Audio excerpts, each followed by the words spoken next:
and welcome back to the Cineclub podcast. I'm Billy. I'm Rhys. I'm Dion. And I'm Jake. As part of our Halloween lineup, we'll be talking about one of the best and most successful horror directors of all time, John Carpenter. From his lesser-known TV movies to his acclaimed Hollywood hits, he certainly made his mark on the genre. Let's get started with, well, probably the most obvious one, Halloween, which arguably created John Carpenter as we know him and his very career. Definitely. What a banger.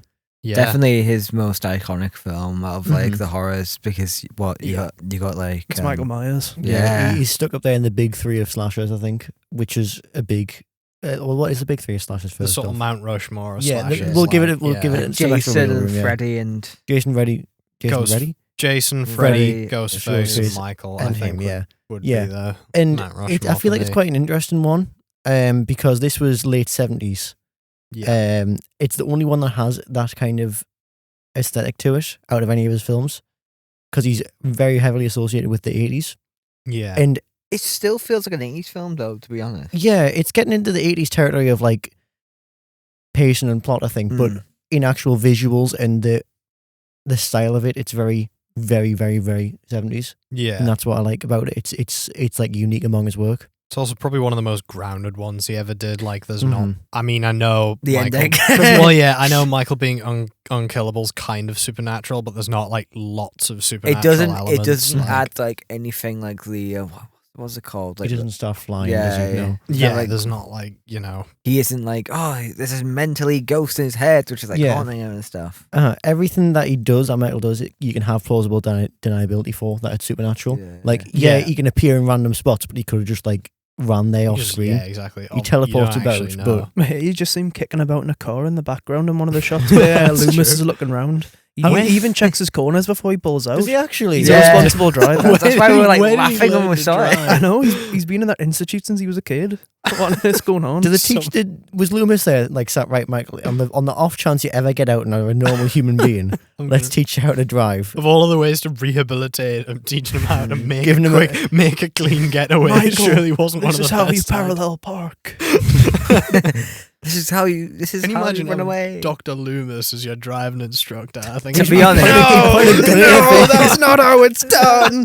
to be honest, That'd be it's about so Dr. good. Loomis. I think he's probably ironically the funniest character in the Oh, whole he film. is. He's He so, is. funny. So funny. In Yeah. every film that they put him in, like even after the first one, he's Mhm. like the funniest part of it. He's just off his head the whole time. Donald He's Pleasance is insane. In he's everything. really he's really mad and all. He's He is. unintentionally intentionally funny for me, because the bit where he goes like to scare the kids is still Oh, the yeah. funniest thing. Get Yeah. your ass away from there.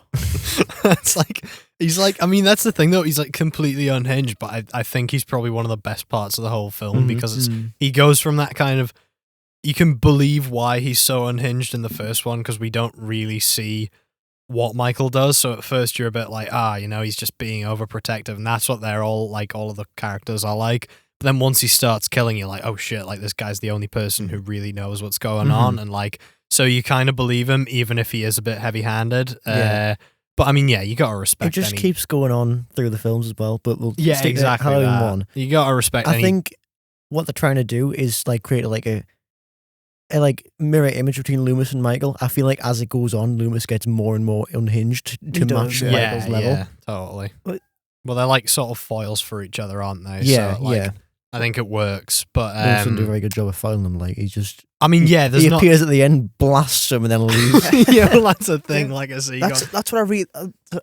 Off track, but like that's Mhm. the thing I really don't like about the new ones. How like he blasts Michael at the end of the original, and like he falls off, and then he disappears. Then isn't it in like the new ones where they just arrest him outside of the house? Yeah. they That's- do, it's- which is stupid. it's silly. I When don't they like that. arrest Michael Myers. Yeah, They do, yeah. well, yeah, in the like the relaunch of it, when after he disappears, they just arrest him outside of the house, They do, yeah. and then he's locked away for And then like 40 years or then something. the last one to kill him, they just crush him in a compactor.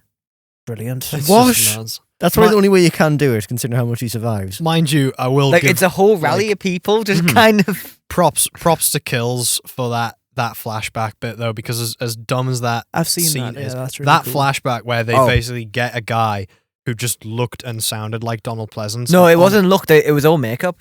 Yeah, but like he already kind of Oh, looked yeah. like him, and they sort of made him up to enhance it a little bit. But it's unbelievable. Like it looks like it should be one of those rubbery Rogue One Peter Cushing things, but they didn't do that. They just stuck a guy there. How much I hate those sequels, but it has merits. Yeah, that part's really cool. But the original, I think the ending is perfect. It's such a good. I think I told you guys when watching this, I wasn't a big fan. I still think the ending's just so sudden. I know that's the whole point. I just didn't really. I just like it though. I like the fact that it ends and it's like it cuts like that. Well, I like the fact that they don't beat him really. Cause that's what I was in mind. He could just go back out. Exactly. It's like the trope of slashers as they've gone on is, oh, he gets killed in this, but then he's back in the next one. So like, you can count on you need 5 hands to count on like how many times they've killed Jason, how many times they've killed Freddy, so on. Like, but like with Michael, with this original, he gets away, and that's the scary part. And it's quite refreshing. That's the thing. He's not supernatural because I mean, obviously, yet. Well, yeah, but in that moment, it's like. Oh, it's like, Jesus, how did he survive that? But at the same time, it's not completely implausible. He got shot 6 times and fell off a roof. Oh yeah, but compare like Jason who gets like stabbed and struck by lightning, and that's how they bring him back. Like compare to that. Yeah, it's not as bad as how Freddy gets brought back to life in one of them. Oh the dog pees fire onto his grave and then he bursts out the ground. Yeah, that's very Freddy though. That feels in character for him. He's weird from the start.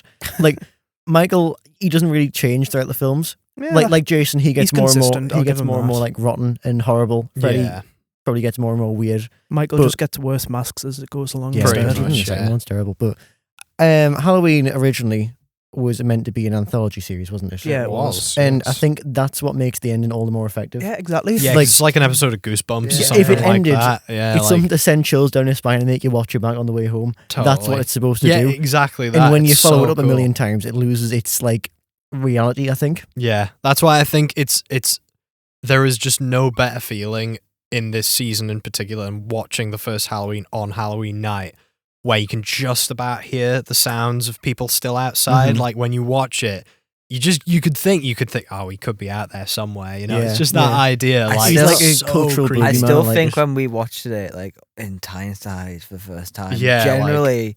Well, I think it wasn't like amazing. Like, it isn't as good as people make it out to be for me.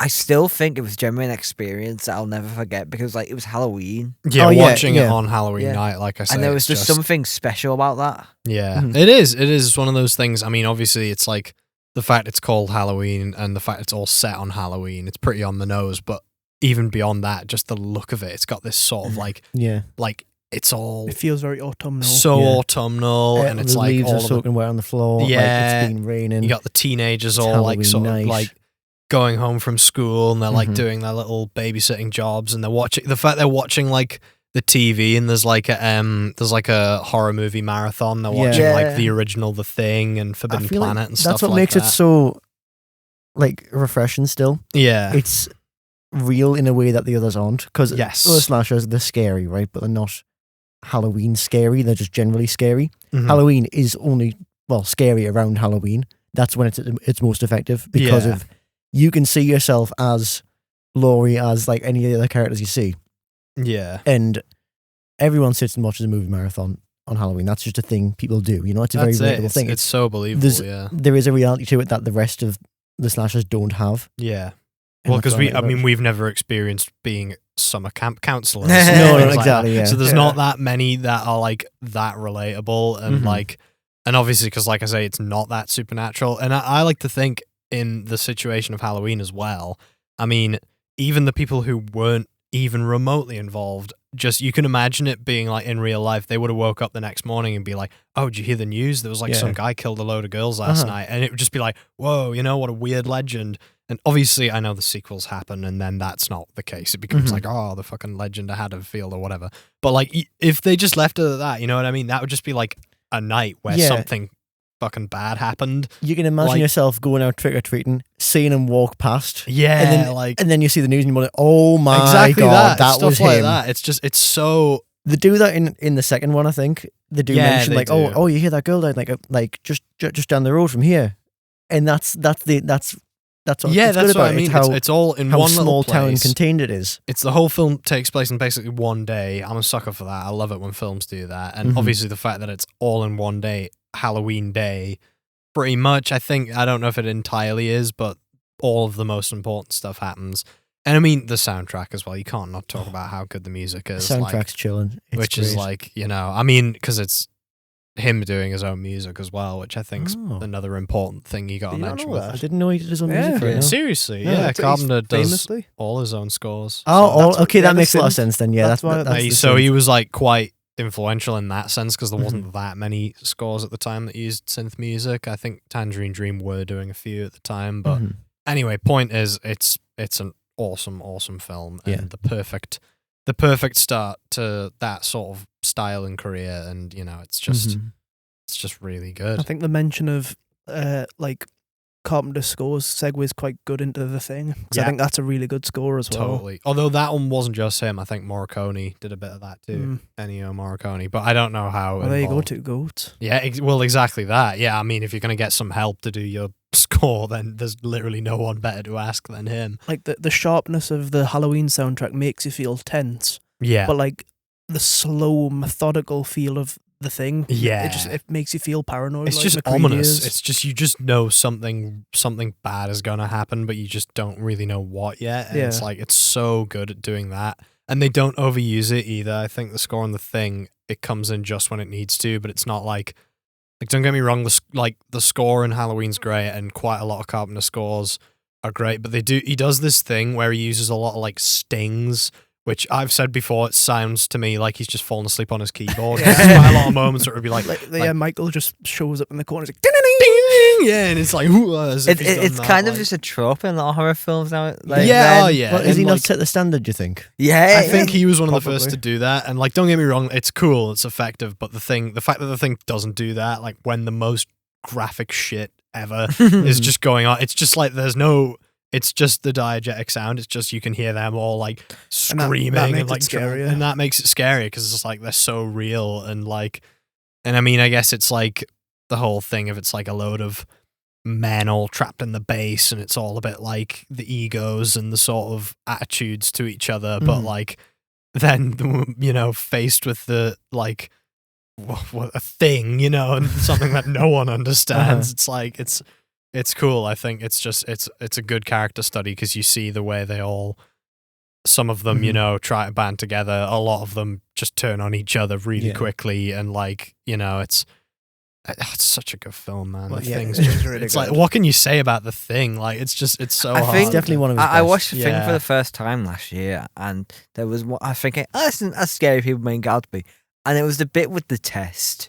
Yeah, that bit was when it started to connect, and I was thinking, this is why people say it's one of the greatest horror films of all time. That's Holy the thing. crap. Yeah, that's another bit where it's like a jump scare, but it doesn't feel like a Blumhouse jump scare. It's just like a whoa, and then suddenly you're into like the next like transformation, like sort of moment of like severe horror, because it's not just like you got the dog at the beginning too, where it's like that's so cool. There's so much I love about it, because for the first time I watched it, I was going, this isn't as good as people make it out to be. And when it slowly went on, I'm going, it's just really when it starts to like it takes a while. Get the freaky makeup on it. Yeah. Going back to that episode we've just done last week. There you go. Rob Botton with the really, really impressive effects. I mean, this was like 1982, so this is like pretty early days. So ahead of its time. Yeah, it's like it is really, really effective. You got like Kurt Russell playing what's it called? McCready. Yeah, it's absolutely wonderful in that too. Like the general tension between him and everyone else is really good, and you got the iconic ending, which a lot of people. Yeah.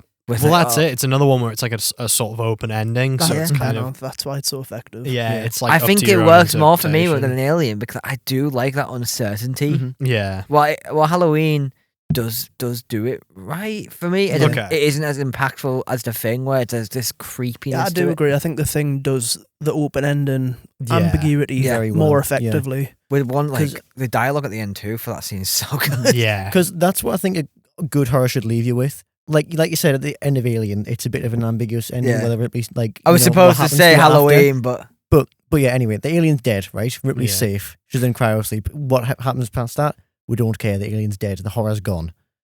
Or is it? Or is it? Well, sequels again. But with Halloween, they leave you they're like, okay, we've scared you. Now it's time for you to scare yourself. That's what they do. Yeah. They put Michael into the real world by taking him off the screen, and the same thing happens with The Thing. Your mind is left to speculate the possibilities of what happens if The Thing would get off the Antarctic, and come into the real world. Is everyone around me a thing? I don't know. People in this podcast could be a thing. It could be me. It could be you. Now we sound like we're talking about They Live. Yeah, that's what I was just about to say. Well, but there's another really good Carpenter film. But I was so disappointed they didn't show it when we went. Oh yeah, that would have been good. But the fog. The Fog. We got The Fog instead. The Fog is my favorite Carpenter film, and I'm not gonna lie. Got such a style to it. It is so beautiful. Like the cinematography, the music, the acting, like. The scene where it's like, oh no, that's like this coming in. You got the kids and the is it the nanny or caretaker? It's the kid. Yeah, it's like the sort of you have the tension between that who's like looking after the kid, and you got the girl in the radio, and that's so many. It's so iconic. Adrian Barbeau is like so good in The Fog, and you have so many characters, but it gels so well. Yeah, and I think for me, it's John Carpenter's masterpiece of how you do this kind of story, like this horror story, which feels like a folk tale. Yeah, that's what I love so much about it. Yeah, it's because obviously Halloween, like I say, it becomes a folk tale when you think about it. Yeah, the thing isn't really; it's a sci-fi story. But The Fog, that's what is so good about it. It's this small town with an urban legend never heard of, like a shipwreck that comes back to bite them. It's that fear of like ancient. But it's like the fact that they start with that and they introduce it through just a sort of sailor telling it around a campfire with that music playing. It's a campfire story. Like you're terrified before it's even started. Like I think it's so effective. The idea that these pirates are like lost souls looking for treasure. It's such a simple like simple idea. Mm-hmm. They make it into such like a tension killing. Yeah. Because the whole bit where it just goes to pot towards the end where like legitimately they start killing because it starts to rain and you get the whole tension. They have to escape. They have to fight. You hardly see them as well, which I think is really good. And their designs are so good. Yeah, when you do see them, it looks so cool. But like it's like the opposite of the Thing, where it's like that's really effective because you see how much it can do and you see just how effective it is, and it's like, oh Jesus, look at that. But then these, you're like, you don't really know what they look like. You don't even really know what they are. Even the fact that it's not called The Ghost Pirates, it's called The Fog because they just are masked in that. And like, it's so, it's great. It's so creepy. I think like one of the most effective scenes in it is when when you feel like something's wrong. Like you say, it's a folk tale, it's a campfire story, it's meant to unsettle you. Yeah. And that scene where everything in the town starts freaking out, the power goes off, the wind starts blowing a gale. Yeah. Something in the ground, something in the very land itself is upset. Yeah. It's just and it's like... That's what it is. It's scary, but it's not like, ghosts and phantoms and like zombies scary. Yeah, and it's not like on a big, massive scale either. It's just on this small seaside town. Like that could be... San Antonio Bay. Exactly that. Like, that could just be like Whitley Bay or Blythe or any of these places near us. And I could so believe it because it's just so... You could see they kind of set the whole community up, and you see how they have like the ports and the sailors who all listen to the radio show, and then the radio show becomes like a thing that is like helpful because then this, she's like trying to communicate to everyone. But the music too, and like I say, the jazz, the music's it is just one of my favorite scores. Well, it's not even a score; it's more of like licensed music, but like. It's one of my favorite use of music in a film. Yeah, when they use like the radio music plus the actual. It helps to start score. The film. Yeah, but then slowly when the music goes on, the music. I wouldn't say it's start the change, still jazz, but this is something different to it, and much more melancholy and creepy. And it's just such a perfect like disruption in the status quo. Yeah, exactly. That's what it feels like. It's a disruption in reality and everything. Like everything. Something's happened to make these ghost lepers come back.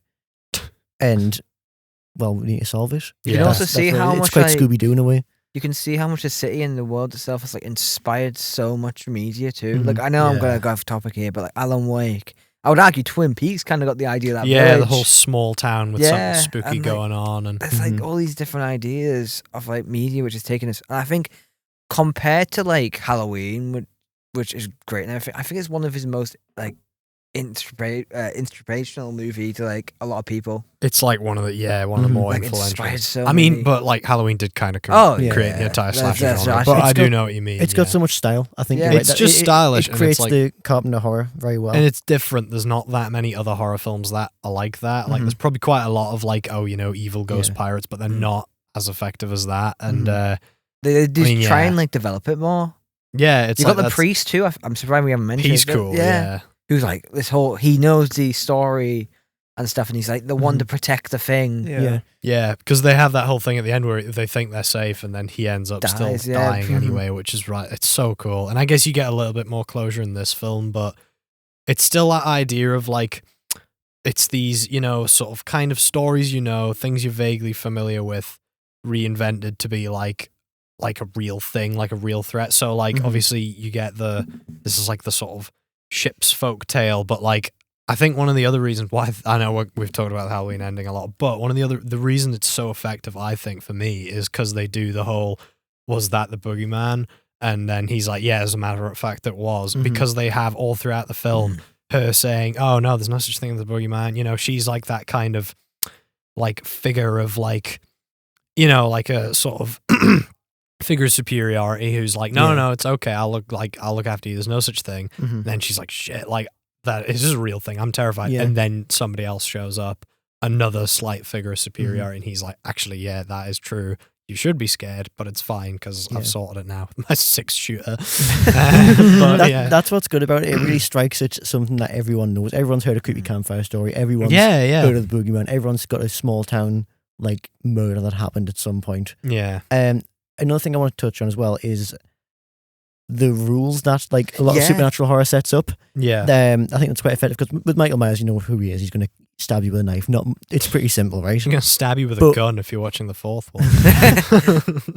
Does he do that? He does. He stabs someone with a shotgun. It's one of the weirdest kills I've ever seen in a slasher film. But when you get more and more supernatural, you've got to make the audience understand the stakes, I feel. And the thing does that quite well. Yeah. You're isolated in the Arctic.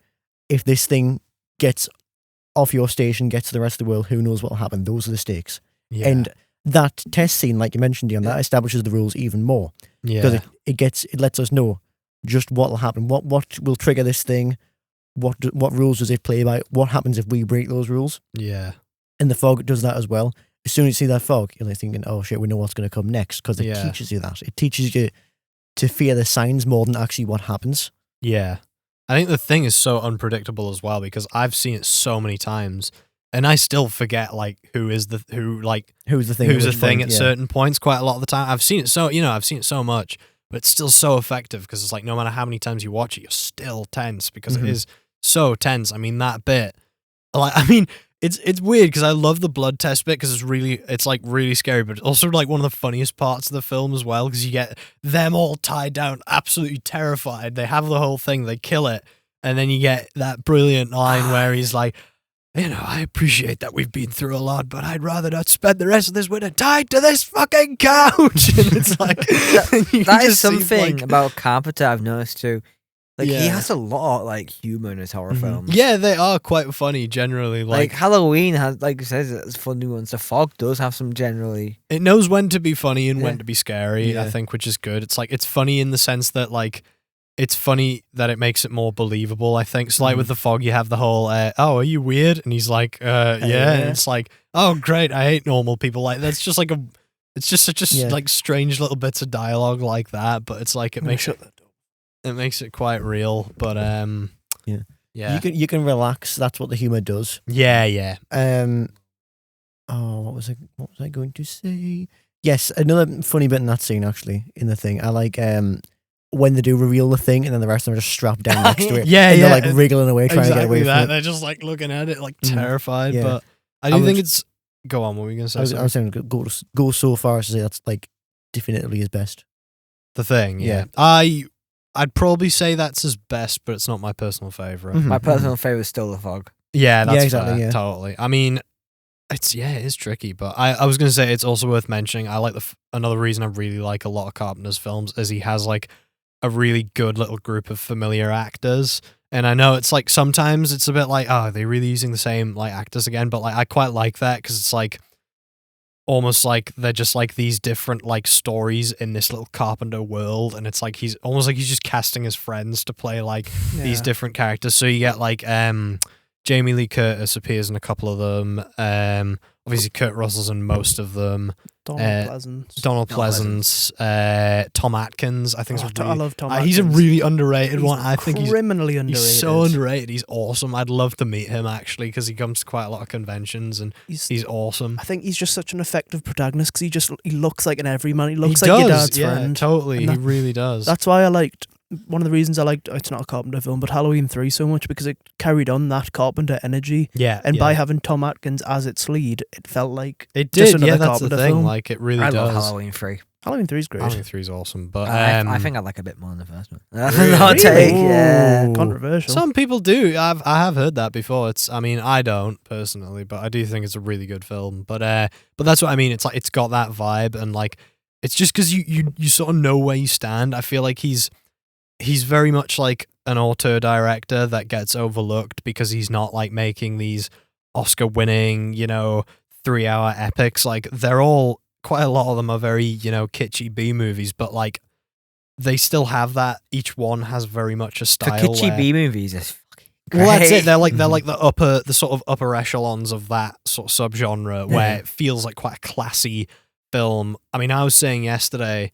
We haven't talked about Christine yet. Say that describes Christine quite well. Transition it nicely into Christine because I feel like Christine's one of those ones where it's like, obviously the fact it's a Stephen King story meant that he in theory you'd think he wouldn't be able to do that much with it, but he still takes. I mean, it's a fucking evil car. Like it's just kind of a stupid idea on paper, but you're watching it and you don't think like, oh, this is so silly. It's like, oh, this is like actually a supernatural evil possessed car, and like the fact that the effects are pretty good help it, but it's also the fact that it doesn't feel silly. It hasn't got that much humor. You can sort of believe it, and like the radio motif when it just comes on with a I random. love that. It's like a darkly comic sort of. It's chasing down a black and I've not seen this film. It's very funny. I've not seen this film, so I'm going to struggle here. It's fine. But like, how would you describe it compared to the others? Well, it's not as strong in like the character department. It's not as developed as I would like, but it doesn't feel as Carpenter-y either because I mean it has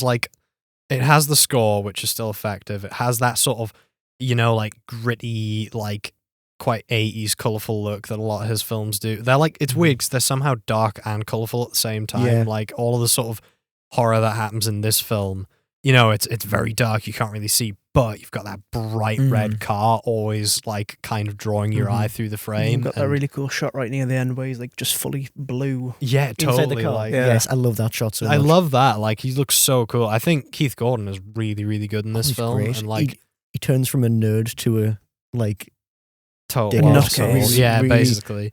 Really, really well. He's cool. I like the fact that they do that thing where it's like he's not just acting like a dick, but he like starts dressing like he's got like his leather and like he has almost, like a major like glow up as well. He like does, can they not just keep that bit of him and like get rid of the horrible personality? Yeah, exactly that. But that's something I want to touch on that I wish they explored more in Christine. The like transformation. The more he drives the car, the more he be. Well, I wish it would be the more he becomes a voice for the car. Because in that shot, like you said, he's all blue at the end. Mm-hmm. It looks like, it feels like he is one with the car in that scene. The only thing that breaks it is him dying. How much the influence is the car, how much is him? Like, he is a guy who gets bullied, right? So the car goes and kills his bully. Is that him controlling the car? Like mentally or physically? I don't know. I don't know, we don't see that the car. There you go. Another bit of Carpenter ambiguity. Yeah. They never say if he's the one driving or not. If he's the one, I know. The car is confirmed to be driving itself at the end. Yeah. That's like, because it does that, but that's only at the very, very end. And you get the idea that the car can't act by itself. So is it like a slasher type film? Kind of, yeah. Almost, yeah. Imagine like instead of Michael Myers stalking you, a car's stalking you. Yeah. The only thing that ruined it for me was I kept thinking, hello, Gavna, from the regular show one. Which, but it is really effective. And you're right, actually, it is basically a slasher. I know. Ironically, a lot of times cinema shows it for some reason. Like I see it always advertised like every Halloween at cinemas. So I always think of going. It is a classic. I've been putting it off for ages, and I don't know why I never got around to watching it. I've never seen it yet, and I do want to check it out. Like even something like GTA, every year on Halloween they put like a Mickey take on Christine into their online mode, and it just appears at random and it's on fire and it starts chasing you until it kills you. See, that's the thing. I think that's one of the better parts when it's on fire. Yeah. Although the thing I didn't get about that, you get that awesome bit where it's on fire and it kills the dude. Then it goes back to the garage, and the fella from Gremlins 2, Robert Preston, whatever he's called. The garage owner. The garage owner who's like a complete arsehole. He sees the car, a flaming wreck, driving in by itself. What is he gets in it. Why would you get in the car? It's literally been on fire. And what is wrong with you? Like, why would you do that? You'd just be really freaked out and go home. You wouldn't just be like, ooh, yeah, let's sit in it. It's like, I like reading more into that though, that the car has some sort of allure to it, like a power to make people. Because remember at the very start of the film, that's true. When it's on the assembly line, that guy sits in it. He gets killed. It's the car has a mind of its own, definitely. Yeah, but it's also like a symbiote with its owner. That's the bit I like that I wish to explore more. I kind of that's also sort of a motif that Carpenter uses a lot, because like the other two that were like Elephants in the Room we haven't mentioned, In the Mouth of Madness and Prince of Darkness, both of those things sort of have like an allure that draws people in. So like, definitely. Obviously, Sutter Kane's Kane. Yeah, there you go. Sutter Kane's books. They've got like an allure, and it sort of, he can't leave this town and all that. And then Prince of Darkness, it's the sort of primordial ooze that's in the container below the church. And Cowabunga. Yeah, there you go. But yeah, that's another sort of motif that he uses a lot. That is a fair point, actually, yeah, because I think there is a lot of like, but I think that's one of the things I like about Carpenter films, is just when a lot of them have inexplicable mystic things that don't make any sense. Like, I mean, I know it's not a horror film, but Big Trouble in Little China makes no effort to explain why everybody has like superpowers and like mystic magic things that they can just do. And that's why it's so great, because like if that was made nowadays, they'd spend like 20 minutes trying to give a reason as to why everybody's like that. Yeah, they never tell you how the car's haunted either. No, they don't. The car's just haunted as it's being made. For whatever reason, I thought it was like, somebody had possessed it or whatever, but no, it is literally just evil. But it's the only red one on the assembly line as well. From the looks of it, they're all white, and that's just that one. Okay, boss, I've got such a good idea. What if we made one of them evil? And then they were like, "Oh yeah, that's a great idea. Let's do it." And that starts killing people. It's like, Joey, how many times? Stop making evil cars. Like you'd expect with the car being called Christian, it'd be like, "Oh, this is like someone's dead wife." That's what I thought. Yeah. So exactly is it just like just a random? It's just a car. It's just a random car. It's a car. It's an arsehole for no reason. Yeah. That also can fix itself. You know, which is really annoying, because like if it wasn't evil, that would be like the best fucking car ever, because you could just like, he basically like crashes it in the most spectacular ways, like every 20 minutes. This film sounds like one long shitpost.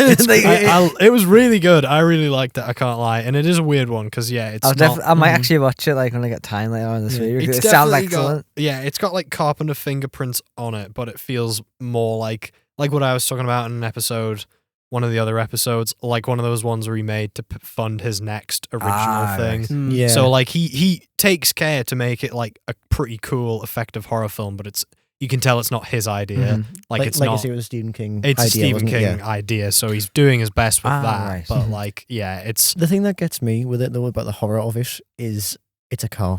It is. What am I going to do? Go up the stairs? Oh, haha.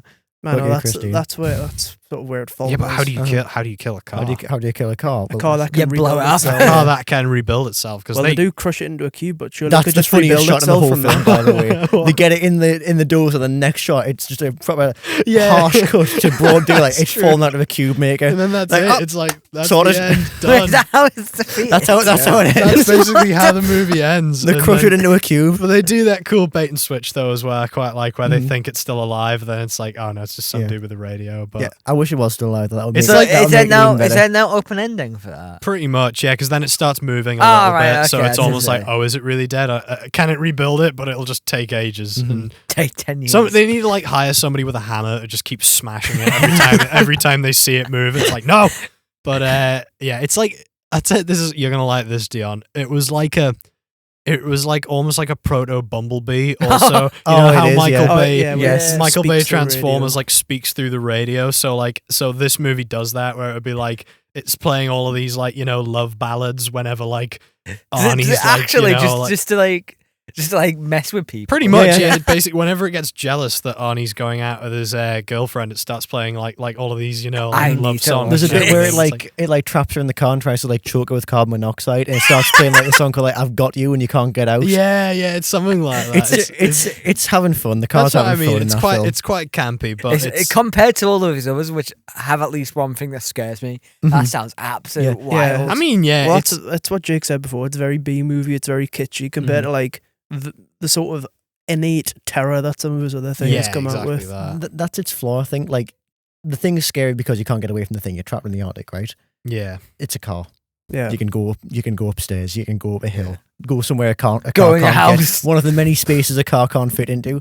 But what would make it better for me is say if they were on a road trip in the middle of the desert or something, where it is just again flat terrain for miles around. Making it an unstoppable force. Exactly, make it so you can't just get away from the car. Like the Lovecraftianness of In the Mouth of Madness, or the devil in Prince of Darkness. Yeah. But yeah. I'm trying to specify that devil. It's just it was a knee-jerk reaction if somebody says the from devil. Sonic. Just makes me think the fan dub thing. Anyway, so I think it's that would have been interesting though. I think that, although I guess that's kind of like Steven Spielberg's Duel, isn't it? I've not seen it. That's a similar idea where it's basically just a guy on a road trip. I think I watched it last year too. I've not seen it. It's one of those ones I've always. It's not as good as people make out to be, but it's way more serious than Christine. Okay, yeah. Well, I mean, it's hard to get less serious than Christine, I think. Yeah, it's quite hard to. Yeah, I don't know. It's tricky though, isn't it? Because I've seen so many stupid horror films to the point where Christine seems pretty it doesn't take itself. It seems quite highbrow, really. Until you talk about it and really think about it, then you're like, oh, that is kind of silly. There's so many of the chud type films that's cannibalistic humanoid underground dwellers. Thank you. Of that type of film where they just laugh at themselves. What do you describe it as? Chud. That's what it's called. It's called Chud. It's called Chud. The film is called Chud. It's about these cannibal monsters living in the sewers underneath New York. It's meant to be really good. I want to watch it. I really want to watch it because it's got Daniel Stern out of Home Alone in it. Yeah, but anyway, So, are there any non-horror works of John Carpenter's that we'd like to give a brief mention to as well? I think there's all one big elephant shape in the room. Elephant shape? Elephant shaped hole in the room. How many times are we going to use that metaphor? I know. We have talked about Big Trouble in another episode, but you can't talk about Carpenter without mentioning it. It's just the best one. I'm sorry. It's just it's one of the greatest films ever made, as far as I'm concerned. It's so aggressively 80s. It is. I love it so much, and I mean, They Live. They Live's pretty good as well. I don't know, is that one? It kind of is a horror film. It kind of is, but I would say it's very much a commentary more than a horror film. Yeah, it's more action than horror, but at the same time, it presents quite horrific ideas, and it has Roddy Piper. He's awesome in that film. I mean, they all are, because you get there's another one familiar as Keith David was in The Thing, and he's in They Live, and he's really good in both. But yeah, They Live's cool. I mean, obviously, it's all. Escape from New York. Both escape films. Assault on Precinct, is it 13 or 17? 13. That's a great film, actually. I have seen that one, and that's another one where he does the whole it all takes place on one day thing, and I really like that about it. That does border on horror as well, because of the way the sort of forces that are attacking the station move. They're it's like a proto Michael Myers. They're just stay in the shadows and they move slowly, or they're sprinting around. And they're never explained, really. It's really cool. It's a really cool film. And I didn't check it. Was that one of it? It wasn't his first. It was one of his early ones. Dark Star was his first feature length one, but I think that was his first actual proper one that kind of counts as a real film. I think that got a theatrical release where Dark Star didn't, but I couldn't. Was it a TV movie that? Maybe. I mean, he did a fair few TV movies. He did quite a few. What is Dark Star like, Billy? Try and explain it, because I've got no clue. It's just I've just seen the beach ball thing. It's just it's The Office, but on a spaceship. So it's a comedy, yeah? Yeah, it's a comedy. And they've got a beach ball alien with feet. And an evil sentient AI or something. It's weird. It's very weird. That sounds quite It sounds quite stupid and funny. It sounds like it would never make more than 10 quid at the box office. But I've seen it sounds like something that one of us would write for our script writing course, or somebody would suggest that. But I know I said we said non-horror things, but with the mention of TV movies, he has done a fair few horror TV movies. I know about vampires. Yeah, you got vampires. You got what's it called? Cigarette Burns with Norman Reedus in it. Really? I've never heard of that one. It's like about a fallen angel and that. And it would be pretty good if it didn't have Norman Reedus in it, because he's really wooden. How is he? He's terrible. But yeah, and then he's done like other things, like the remake of, is it Village of the Lost? Village of the Damned or something? Village of the Damned, and I think he did Ghosts of Mars, you know, Elvis TV movie. Jason Statham. Oh, the Elvis movie with I think he might be. I think he might, which is so weird. Is it Kurt Russell plays Elvis? Kurt Russell plays Elvis. Yeah. Which is like, it was an early one for both of them, I think. He's also done, there was a one called Body Bags, which I think he actually stars in as well. I have heard of that. And Toby Hooper's involved in some way as well. Yeah. I mean, he's that's the thing, he's covered so much. He's a jack of all trades. To be fair, it's like, we say, like one of the most successful horror directors, a lot of these are pretty cult films. I don't think any of them really made that much money other than Halloween. And true. Like, I think I would say most successful, like, in horror circles. Yeah, if you're into horror, you know them. Definitely. In the sort of, in the like I say, in that sort of highbrow 80s horror conversation. Obviously, everybody knows John Carpenter now, but I don't think he's one of those ones where he wasn't like an auteur at the time, but he is now, retrospectively. Like, you wouldn't see a trailer saying the latest film from John Carpenter, because it was just like, you know, nobody really knew. He was just the guy. But you can, once you start like watching them properly, like we all have, you see the pattern and you see the way he does it, and you just see that he's the GOAT, man. He's so cool. I love him. So I think that sort of covers. I think that wraps it up. Yeah. Well, I think that's all the haunted cars and looming fogs we have time for. What's your favourite Carpenter film? Let us know at cineclub.podcast at sparksunderland.com. Or you can contact us at the.cineclub.podcast _spark on Instagram, at the.cineclub.podcast on TikTok, or the Cine Club Podcast on Facebook. You know, we're not KAB Radio San Antonio Bay, but it is a good way to keep up to date on the latest developments. As always, this episode was recorded and produced by us, the Sunderland University students, as well as being edited by Emily Main. A special thanks to Steve Cannon, Barbara Sadler and Richard Berry. Reminder that our 4 Haddonfield killers this week have consisted of me, Jake, me, Billy, me, Dion, and me, Stevie Wayne. This has been a Cine Club production for Spark. Thanks for listening. Thanks, Stevie.